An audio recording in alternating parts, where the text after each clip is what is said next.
दरम्यान मराठा आरक्षणासाठी मनोज जरांगेंच्या उपोषणाचा आजचा दुसरा दिवस आहे। मराठ्यांविषयी द्वेष नसेल तर मुख्यमंत्री आरक्षण देतील असं मनोज जरांगे म्हणाले। तर सरकार काम करत असताना उपोषणाच्या नौटंकीची आवश्यकता काय असं यावर प्रवीण दरेकरांनी म्हटलंय।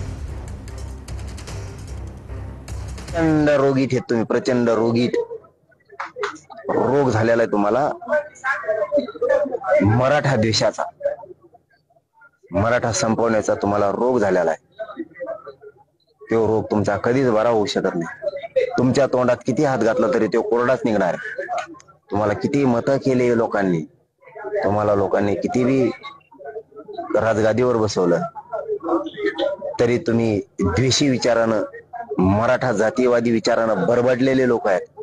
हे यावेळेस सिद्ध होणार आहे। दूध का दूध पाणी का पाणी होणार। जर मुख्यमंत्र्यांना मराठ्यांविषयी काही राग नसेल, द्वेष नसेल, त्यांच्या मनात काही मराठ्यांविषयी पाप नसेल तर आरक्षण देतील। नाही, त्यांच्या उपोषणापेक्षा ही जी पवित्र कामं होत आहेत ना ती महत्त्वाची आहेत। उपोषणाने लोकांचे प्रश्न सुटत नाहीत। ज्या वेळेला भूमिपूजन होतं इमारतीत 2 वर्षात जो 500 मधला 1000 स्क्वेअर फीटात जाईल ते समाधान आहे। त्यांच्या मागण्यांसाठी येऊन उपोषण करा मुंबईत।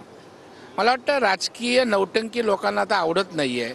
तेच विषय, त्याच गोष्टी। मला वाटतं सरकार सगळ्या गोष्टी करतंय, करायला तयार आहे। काय उपोषणांची नौटंकीची आवश्यकता आहे?